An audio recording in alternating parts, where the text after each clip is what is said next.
Tony, how did you see it? Well, I think they've covered the biggest part of it as regards to wanting to win the strike. What I found out, that I learned of the strike was the education I had during the strike. When you travel the length and breadth of the country, it's the first time you've ever had a chance to travel the length and breadth of the country and meet the kind of people who are giving you support. It was, you know, really an education in itself, especially in the Birmingham area. It was tremendous reception we had here. You're meeting all sorts of... Oh, all different types of people, different types, you know, it was really good. Well, perhaps we could go on now to just talk about the situation after the defeat, which is roughly a year ago now, nearly end of February. And I wonder if you could talk maybe quite specifically about what the situation's been in Mardy, right, and the sort of pressures and difficulties that have occurred in that period. Well, the problem we had when we came back off strike was lack of communication as a result of our defeat between the union and the men. The middle ground had gone. We've lost the middle ground. We no longer were calling any form of demonstrations, any meetings. We was, as Tony said, we were in a vacuum because no one knew what was going on. We were under pressure from the managerial side of the board, even at pit level, where management had come down and he couldn't give answers. His argument was that it's come from above. If he was discussing quantums of work, the quantums of work seemed to have got higher. They wanted more work for the same amount of money that we was doing before the strike. They definitely wanted a reduction in labour on all jobs, cutting back. We were faced in Mardy with a situation that before the strike we were going into a link up between two pits, and all the promises that we had on this link up and the number of men we were needed was entirely different than what we discussed before the strike. We now found that the board were coming down hard and fast, and it was a take it or leave it attitude. The biggest problem we had was the coal board spreading rumours all the time, scaremongering amongst the men. This problem we had of redundancy. The first thing when we came back was that it went round that the £1,000 a year that was being given to the workmen if the pit closed would be withdrawn in the March in '86. Yes. And that if men didn't go to see the manager and get their names down for redundancy, then they wouldn't qualify the following year. Also the situation that men would not qualify for any benefits and Tony knows far more about this than myself, would not qualify for benefits in the year '86 because they hadn't qualified because they were on strike for a year. So we wouldn't get any benefits from Social Security if we had accidents or injuries in the pit. But the biggest threat was losing this £1,000 a year redundancy because the men were being told, behind the union's back, the pit was not going to last. The pit was not worth fighting for, and it's better to close the pit now, yourselves, vote to close your pit, which a number of pits in South Wales done, have your £1,000 a shift, £1,000 a year now, rather than leave it go and we'll close it after March and you won't get anything. So all this frightening and scaremongering and the problems, then they came out and said they needed, from our pit to the pit we were linking up Tower, they needed 100 men over there straight away. Now men had been on strike for a year. They had terrific amount of debts, terrific amount of problems. And the coal would come out straight away and say, look, you go to Tower and you'll have 1,800 in your hand now. I say when they'd have it in their hand now. And of course the men thought 1,800 cash, oh lovely. They put their names down, they run forward to go to Tower. And they went for two reasons. They were told there was a future in Tower for them. There was no future in Mardy. So the effect of the 1,800, they were going to be beneficial. They were going to a pit where they were going to be in first into new jobs, because the board said you better get over there now and get these jobs because you leave it and you won't have them. Because men would be coming from other pits. And we had all this to put up with. And the money was the major factor. Because most of the men and still are paying off terrific debts and still got problems. And looking at it, you know, from my point of view, I knew in my own mind that the coal board and the government weren't going to stop the £1,000 a year. It's obvious there's other parts of other coal fields that are going to be dealt with the £1,000 a year. But this is £1,000 a year for taking redundancy. For each year of service? Every year of service you get £1,000 from, you know. So they knew that that was going to stay there. You've already heard that Walker has turned around and said it will stay there. That's right. Right? And also the men. See, if you had a man over 50 being made redundant under what they were talking about, all these benefits going, and he wouldn't get his weekly payments, then he wouldn't take redundancy in 86. Right. So that would be against the government's plans for the coal board and the coal board themselves. They still got to have a carrot there, so they knew that they'd have to review the scheme and look at it. I will think that in 3 or 4 years' time, they'd probably be coming up with a better deal for the Nottingham miners. You know, Right. because see, these people are earning such terrific wages, so they've got to make a bigger carrot for them. Yes, totally. So until this industry is streamlined, or I would say butchered, that's the word, butchered the way McGregor and big business wants it, ready for privatisation, all these carrots, this fool's gold will be there. And we'll still have the scaremongering. It'll go on in every pit. But what the union is failing to do is to get to these pits now and get to the men and tell them, you know, all the problems that we have suffered. I try and do it, Tony does it, and John does it whenever we meet other miners whose pits are safe at the moment. Pre-warn them of the way the coal board works, to educate the men ready for it. Right.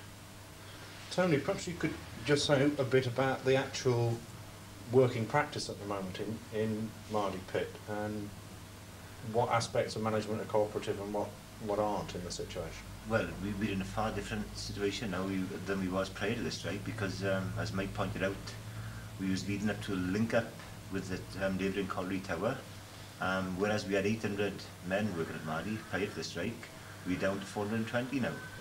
And as Mike pointed out, the management, the way they went about it, you take a man over 50 years of age, he doesn't qualify for the £1,000 a year service, as Mike has said. It's only the under 50s qualify for that. They qualify for a lump sum ranging from something from 8 to 15, £16,000, and they get a weekly wage, which is very important to a man of 50 years of age. Because he's not going to find another job. Obviously, yeah, so it's important to him, and he would receive something like 8 to £15,000 lump sum, but he'd also receive some in benefits in the region of £85, £90 a week. Well, of course, during this period after the strike, the government hold the key to this now.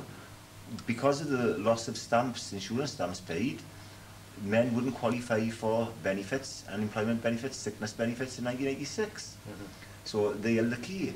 And there's no doubt in my mind that 5 pits closed in South Wales because of this, because of the pressures put on the men. If you don't accept redundancy by 1996, you will, you take the position of a man over 50 years of age. If he hadn't closed his colliery, or tried to close his colliery by 1986, he could have gone into 1986 having his £6,000 or £8,000 or £15,000 lump sum, but he wouldn't have received his weekly benefits. He could have lost up to £20,000, £30,000 of weekly benefits. So he was put in a pressure position where he had to make a decision. And at 50 years of age, he realised he wasn't going to get a job anywhere else. So he was put in a position where, God, I got to get out. So this is the kind of thing was happening, and youngsters under the age of 50 was. See, the government knew, we knew that they couldn't bring this into operation for the simple reason that they want to close pits in 1986. But they wasn't coming up with a statement to the effect. And of course, we couldn't promise our members that the benefits would be all right. Yeah. Because, of course, it's in the government's hands, it's legislation. Right. And by them not coming out and making a statement saying that your pensions are going to be safe and your benefits are going to be safe, I believe that 4 or 5 pits closed in South Wales because of this. But this didn't happen at Mardy, in fact, was it? Well, it did happen in Mardy because the pressure from the over 50s, we was in a position where we had to cut down, reduce our workforce from 800 to 420. And as Mike pointed out, the management, and they've done their homework, it's all been done on rumours. They spread these rumours around that men would lose the benefits. They spread the rumours around, and that if you transfer now, you'll get £1,800 in a fortnight's time. But if you don't make the decision straight away, that you'd lose this money. And people, you're thinking, rushed into making snap decisions then, and perhaps the wrong decisions. And we've been under this kind of pressure, and we're down to 420 now. And within the next 3 months, we'd probably be down to something like 340, you know. reduction in manpower. What's the production situation in Mardy at the moment? Well, at the moment, the last 6 weeks we probably made a profit on average of 40,000 pound a week. On average, you know, some weeks it's 50 odd, some weeks it's 20 odd, and we just got one call first there now. And everything's going great there because we've got no geological problems, and the men in Mardy realise that the situation they're in, if they don't make a profit and they don't start producing coal, that we're on a kind of a 6-month trial basis then. And if we don't start making profits, that we're going to be in a position in 6 months' time, and they can say, right, you're under a preview list, review, and the review procedure, and they could close us. How do you see the different positions from different bits of management in terms of attitudes towards production and survival of the pit? Well, the manager in Mardy, he's 58 years of age, I believe, something like that, and he's lived in the community all his life. He's actually lived in Mardy itself, and he's a clever man because he doesn't want to upset the workforce as such, but he's got a young under manager, and if there's any kind of hard line tactics which the board want to bring into practice, he doesn't personally bring them in, he lets the under manager deal with it. And at the end of the day, he will, while the hard line tactics are going through, he will kind of look on it as a kind of sympathetic way, and which probably is not bluffing a lot of people, but it's certainly bluffing some, because the workmen are kind of looking at him as a kind of a father figure, which he never has been, and he certainly not is now, because what they've got to realise is the under manager is only carrying out his orders. What's the relationship of the workforce to the under manager? Well, to be honest, Mardy doesn't need management at the moment, for the simple reason it's on this trial period, and the men have got the motivation themselves to keep it open. And as I said, they put on a kind of 6 months trial, and they've been, you see, we invited the production manager, who's in charge of about 4 or 5 collieries, into our lodge meeting, and we asked him, right, the link up is on, now what are you asking from us as a one-face colliery? And he says, well, if you can give us advancements of 41 feet a week, that's probably a break-even figure. We'll be more than happy on that, and if you can do that consistently over a 3-month period, you can come back to us then, and we can talk further negotiations as regards to developments for the future then. So, whereas he made this 41 feet advancement as a break-even figure, that has suddenly risen now to 48 feet. And it's rising to 50 feet. This is your new break-even figure. So, you know, where did the board get the figures from to differentiate between 41 feet and 50 feet? And it's the hard line of the board coming through. You've got to have more call-out. But in terms of actually the organisation of coal winning, it's the men. Obviously, the under manager is an ambitious guy. He's 30 years of age, and if he can be seen to be having good advancements and good coal production, then obviously he's going to go in his favour as regards to promotion. And he is kind of pushing, if you want, then for higher production, and at the same time the men are obviously to save their jobs. And he's going to, well, obviously he's on a winner as long as Mardy's producing coal. But I honestly believe they don't need management. The men have got the motivation there to keep the pit open themselves. Can I come in a minute? Sure, John. A few points where Mike mentions the lack of communication. I think what you ought to explain as well is the lack of communication with the NUM. Because we have an executive member, and we don't get any information on what's happening. Now, the people in the NUM knew about the over 50s, knew about the lack of payments for the DHSS sickness or whatever you go on the dole. They knew about it, and there's no information coming back to the pits. We have a research officer in Pontypridd who's getting a fantastic wage. Now, all these things should be found out by these people. We know about them back at the pits, but we're not getting no communication about it. So you're not getting enough communication within the union, you feel? Exactly. To deal with the current situation. Also, on the question of management, you know, where they come and putting pressure on us every week, it seems, you know, we are not getting no fight back from our own chairman. He seems to acquiesce to whatever demands the board put on the union. He seems to acquiesce to them. Do you think this is an effect of the defeat during the strike? Well, obviously, the board's strong position now is because we've lost the strike. That doesn't mean that we acquiesce all the time, because that was happening. Because there are meetings taking place upstairs where the chairman and the second dispute agent gets up there, and we don't know what goes on. We get a report back to the Lodge Committee, but we never get the full report. You know, they gloss over it. Right. So I don't think we can blame management too much. I've always been suspicious of management. I've never been a friend of management. I mean, us three are probably the most invidious